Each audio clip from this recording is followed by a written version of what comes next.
Hey, it's Adam here. Just out walking my dog and getting eaten alive by mosquitoes. But just wanted to show you this. I think this is, I kind of take my path through the trees over here and walk the dog. And then I come around here, my house, and that's, that's the view when I come around the corner. And then my house is just on the other side. But 5 years ago, I lived in the city. I lived in a beautiful suburb, Calgary, called Aspen, and had a wonderful house, and I loved it very much. And my wife came home one day and said, "Hey, I drove by this acreage. It's for sale. It's perfect. We're moving there." And I was like, "What? That sounds crazy. Why would we do that?" But she had this dream. She saw it, and she just had this vision of us, raising our kids out here. And the house needed a lot of work to update it. It was built in the 70s, and we'd have to move in with my parents, and there were like all these reasons why logically it could be a terrible, terrible idea. Financial as well.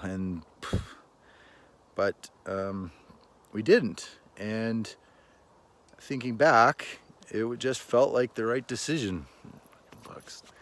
And it was terrifying. I mean, I grew up in the city. What do I know about having an acreage? And now this is my backyard. It's pretty amazing. Well, there's my dog there. That's Noah. Good doggy. So I guess the reason I wanted to bring it up is that, this was the best decision I ever made other than marrying my wife. And she had this dream, and she convinced me that this was the best thing in the world, and it is. And it was also the scariest thing I ever did. And the only other decision that comes close to as scary is quitting my job to start my own business.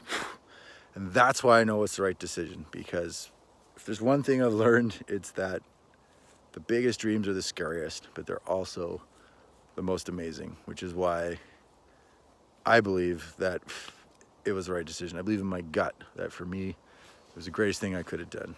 So here, Nova and I are walking the dog after a week, reflecting on just how lucky we are and how excited we are for the future.